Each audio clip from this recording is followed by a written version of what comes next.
Welcome to the CEC report for the 24th of August 2018. I'm Elisa Barwick and joining me today is CEC leader Craig Isherwood. Welcome, Craig. Yeah, thanks, Elisa.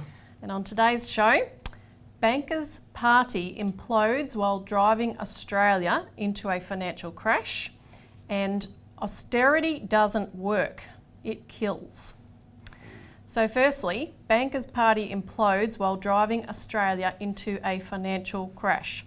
So I think it's fair to say that by the time you watch this video, we will have a new Prime Minister. Who that might be, I can't help you with. Julie Bishop, ScoMo, or Peter Dutton. Peter Dutton. Not any of them are very good choices, I must say. But of course, you know, we'll be at a new election soon, perhaps sooner rather than later, given the way this process could play out. So there's probably not a lot of point speculating beyond saying that, look, you know, this has happened, this is our sixth, or if we get a new one, this will be a sixth Prime Minister in 11 years. And look, these guys are in complete and outright denial. If they think it's a personality issue, they are nuts. I mean, they get elected and immediately, within weeks, they're on the nose. It's not because of the personality, it's because of their policies. The people are hurting, whether it's the mortgage they can't pay, the electricity bill they can't pay, getting screwed by the banks. I mean, the list goes on. Yep. These parties need to change policy, and we've shown them exactly what to do. So, Lisa, look, as we said on this show, our country is being governed by a policy of economic rationalism, privatisation, all the policies of an organisation called the Mont Pelerin Society, which is a radical right-wing think tank operating group that came into Australia in the 1970s. Now, what we're seeing is the end phase of a policy that doesn't work. And they write the policies for both major parties, so that's why it's the same. Is that after 40 years, we're seeing the disintegration of our economy, the productive side of our economy. We've lost our manufacturing, right? We're losing farmers. We don't produce anything like we used to. Instead, we've moved to a financial services-based economy, or lack thereof, which has been shown to be riddled with corruption, as from what the Royal Commission is uncovering, and therefore that rot, that cancer is now spread into the political system. So it's not possible to have a stable political system under these sorts of policies. So it doesn't matter about the policies, the personalities. Forget about that. I mean, for those who've got personalities, don't worry about that. The point is that the underlying issue is that this policy direction the last 40 years is bringing the system down. And what we're seeing with the Royal Commission is indicative of that, because the outrage from the community is finally beginning to be put on display, at least the tip of the iceberg of it. And that is what is really putting heat on all parties in the Parliament, as we find when we go to Canberra, to listen to the policy changes we're suggesting, such as Glass-Steagall, to rein in the banks, stop them gambling, stop them prostituting the Australian economy for the sake of a few dollars, which ain't even working. Well, that's right, and I think more and more people are starting to see that this system is in its end phase. It can't continue. The housing bubble's not going to continue. Yeah. And another example of the people recognising that is John Daleson, which we wanted to talk about, the former director of ANZ Bank and chairman of Woolworths. John Daleson has just called for structural separation of banks, quote, following the principle of the US Glass-Steagall Act, unquote. So this is a senior figure, leading former banker. He wrote this in an article which was originally written for the IPA Review, the Institute of Public Affairs Review, which is one of those Mont Pelerin think tanks that you mentioned, Craig. So it's very, very interesting that here is a former IPA board member, I think he was, who's now come out and he's written this article. It was headlined, it was published, edited version was published on the 1st August in the Australian Financial Review. Headline, APRA's incestuous rule comes at too high a price. And I'll just tell you what he said. He said, there is an incestuous relationship between APRA and the banks. There is no separation of influence and nearly all senior staff are ex-bankers, so you are unlikely to get any independent and innovative thought. Then he blasted APRA's use of secrecy provisions in order for them to hide the fact that they don't, and in fact they cannot, review the immense amount of data that the banks provide to them. So APRA's meant to assess the risk of the banks based on that data. but of course they really don't. And as John said, the risk-based models used by banks and regulators must be externally reviewed as a matter of urgency, because obviously there are huge risks that we're not addressing in the banking system. He said problems in banking will not be solved until the structure is changed, which means more than merely reshuffling responsibilities around the existing club of regulatory institutions. This, he said, should be accomplished following the principle of the US Glass-Steagall Act. And he also goes on to talk about the fact that you need simple regulations, because otherwise if you have something that's very detailed and complex, the banks are going to find ways around it. And he actually hopes that banks would do this voluntarily, because he sees in the current environment with the financial crash bearing down, as the banks saw when Roosevelt first implemented this policy, that it's actually to their advantage. But nonetheless, he said, enforced separation in Australia seems inevitable, and the mere threat of it could prompt demergers. But of course, Craig, we've got legislation in the Parliament, tabled in the House of Representatives, to do just this. That's right, Lisa. Bob Catter has introduced a bill with Andrew Wilkie to separate the banks. It's called the Bank Separation Reform Bill.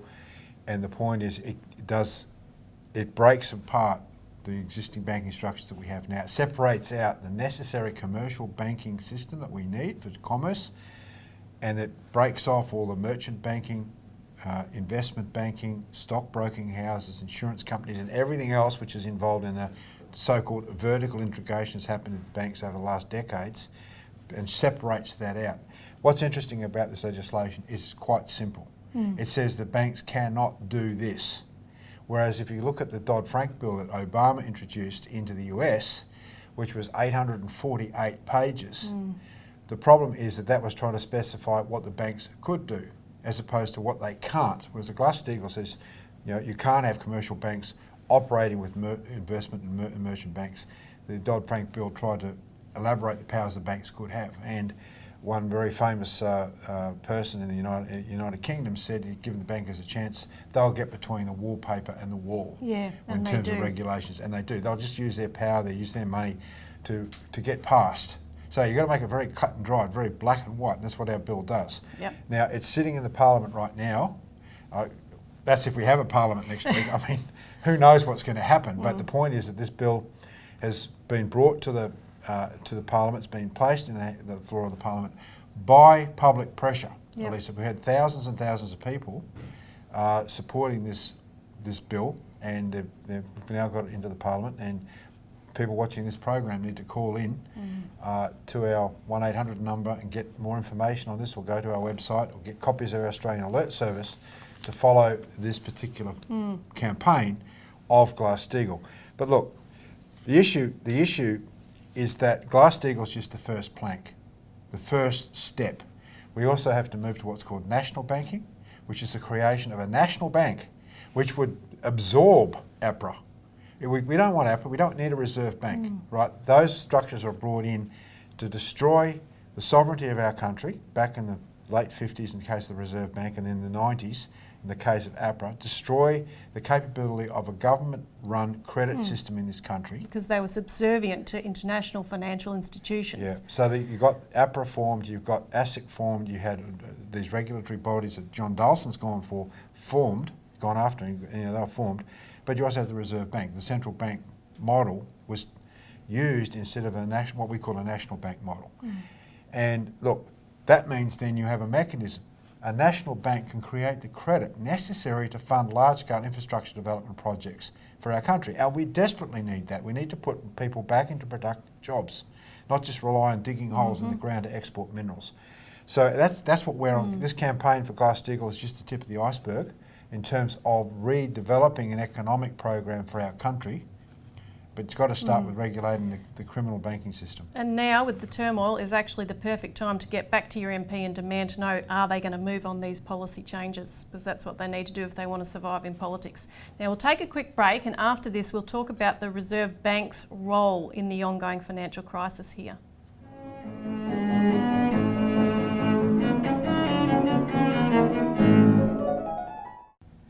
Welcome back to the CEC report, where we're discussing the implosion of the party of bankers just as the financial crash is really beginning to hit both globally and of course here in Australia, and we've been keeping you appraised of developments in particularly the housing bubble, because with 60% of our banks lending going into housing, and now the beginning of course, the downturn in housing prices in our major bubble markets, this is a huge risk, not just for average citizens who are feeling the pain of what's going on, but also because of the banks themselves being set to implode once this bubble comes down.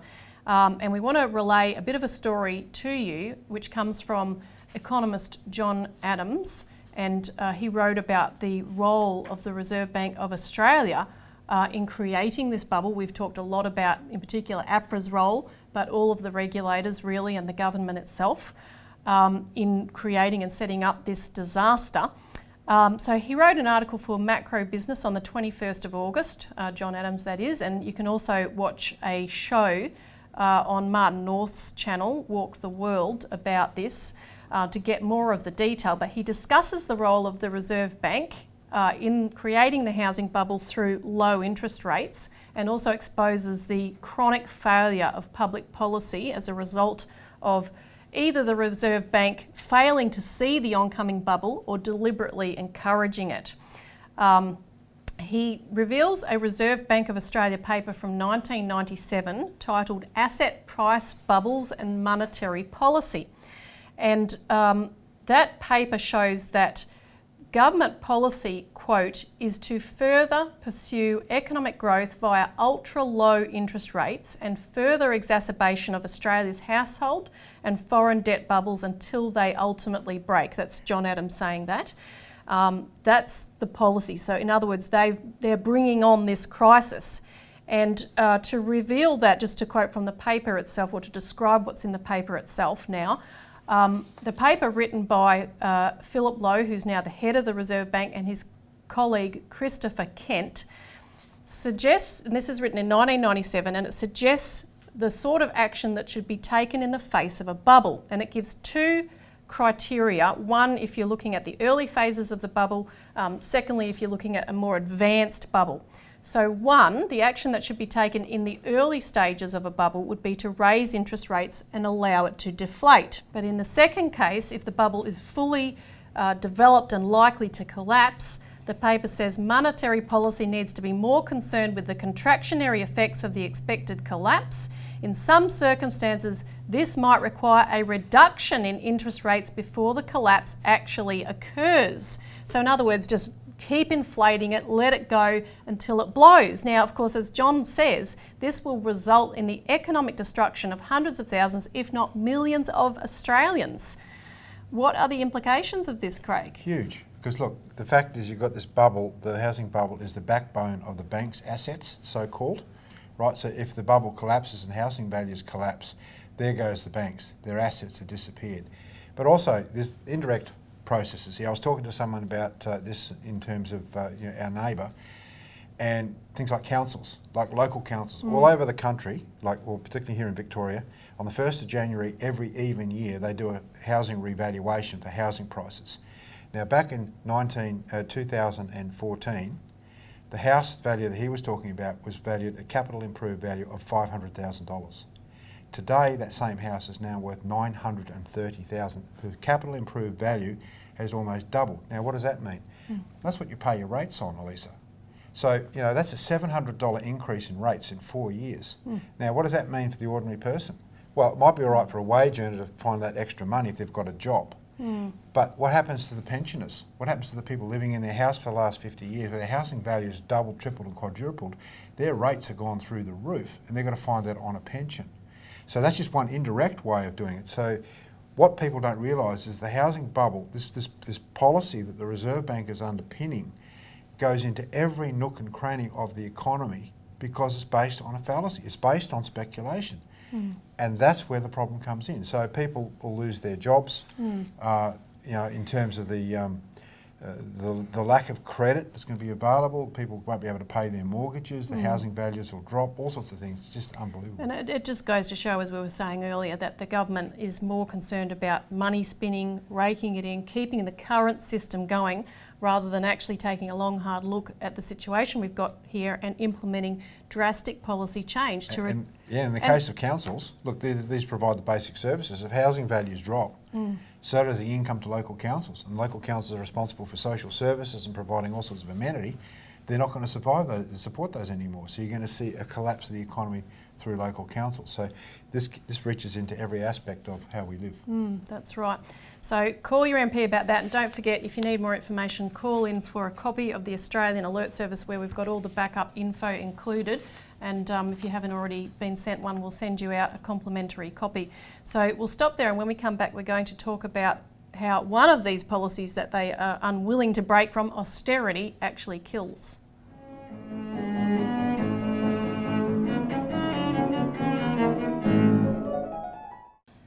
Welcome back to the CEC report. Now we're discussing austerity doesn't work, it kills.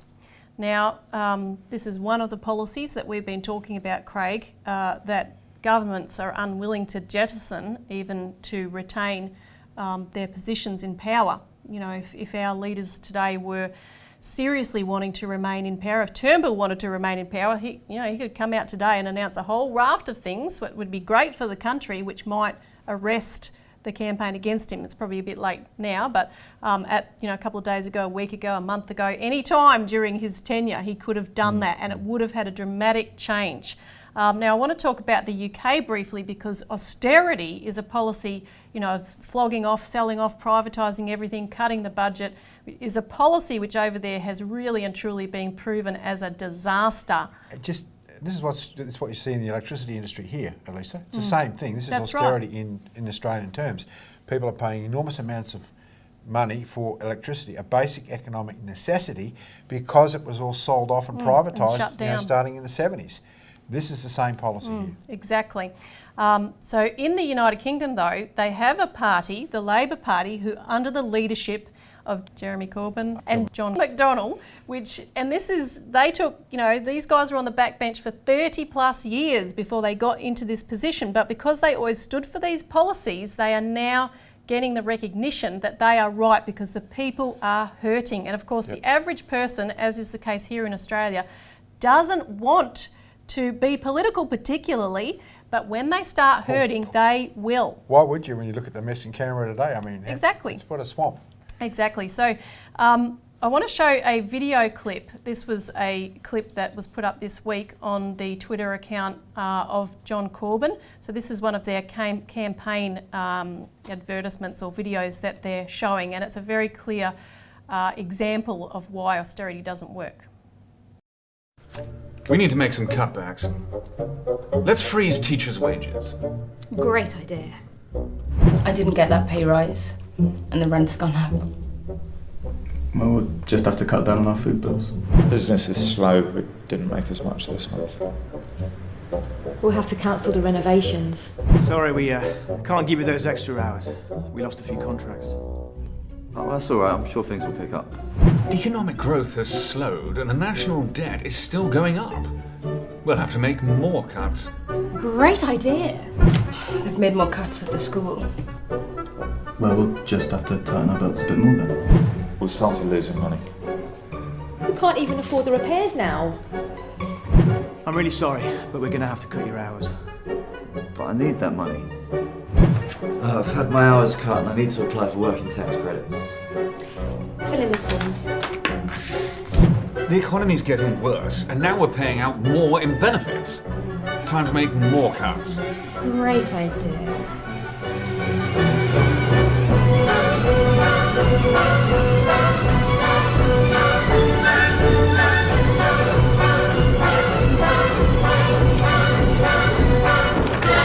I don't understand. Even after all our cuts, national debt has doubled and economic growth is terrible. Maybe austerity doesn't work?